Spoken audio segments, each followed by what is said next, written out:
Hi, my name is Kylie. Please like and subscribe.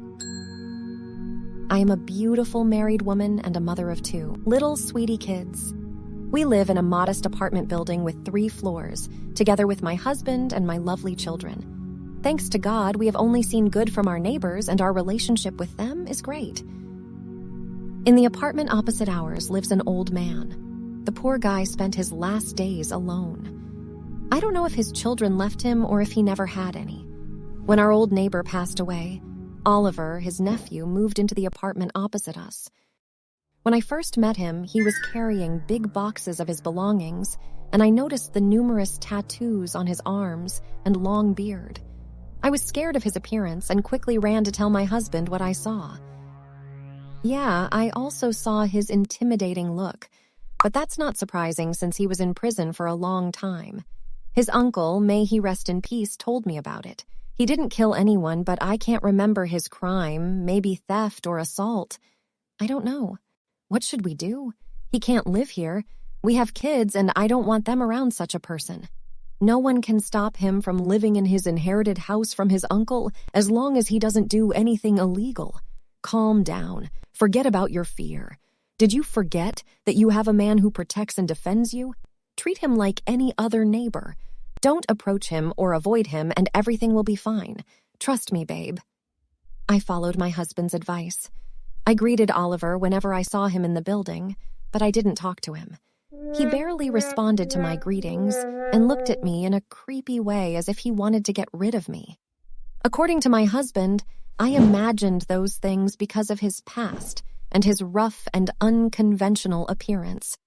The rest of the neighbors shared the same feelings as me, and whenever we got together, we talked about this strange and weird landlord.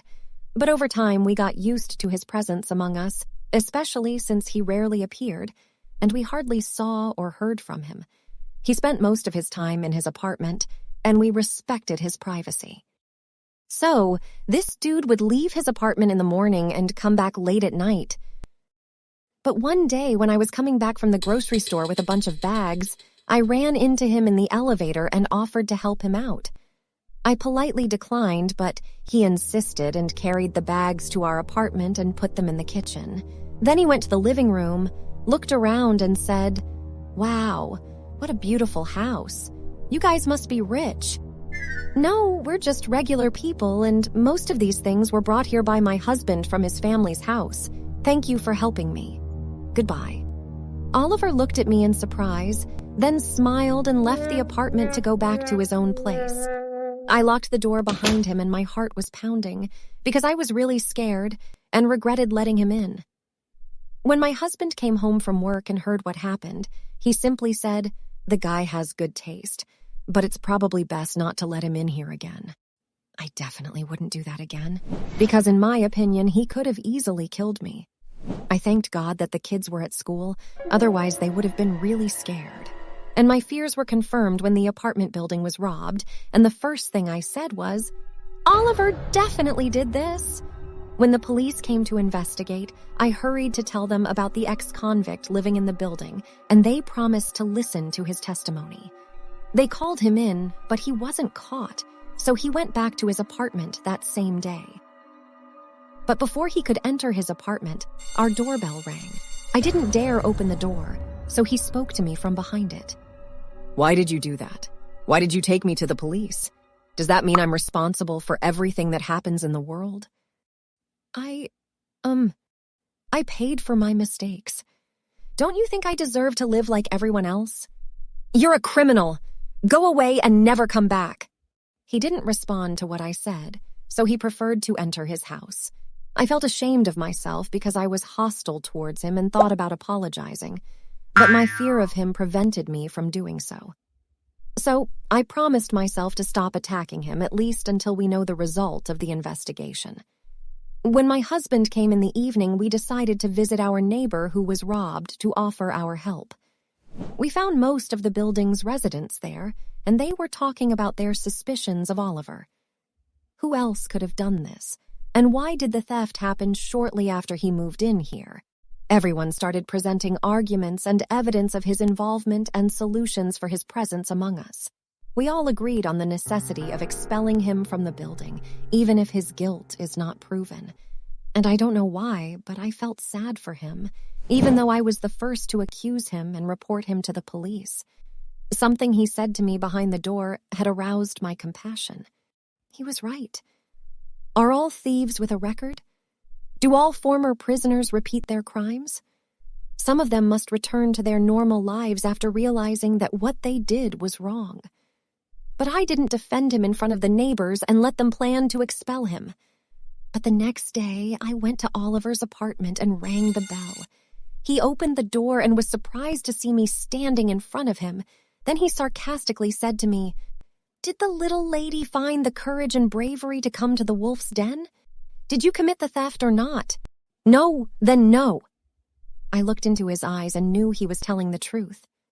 I didn't say a word and went back to our apartment. I didn't sleep well that night. Oliver's image kept appearing in my mind, saying, "No." So I decided to go to the police station early in the morning and tell them that I might have been wrong to suspect Oliver. I woke up in the morning and hurried to the police station. The inspector there told me, "Ma'am, we take witness statements into consideration, but we don't solely rely on them in our investigations. Oliver couldn't have committed the robbery because he was at work. Since he got out of prison, he has been working at a center for rehabilitating prisoners and alcohol addicts. He gives them advice and helps them integrate into civilian life. In addition, he has never stolen anything. His crime was that he hit a man with his car while driving under the influence of alcohol. Since then, he hasn't had a single drink. He is a role model for others." I was shocked by what I heard, and I felt guilty for unfairly suspecting poor Oliver.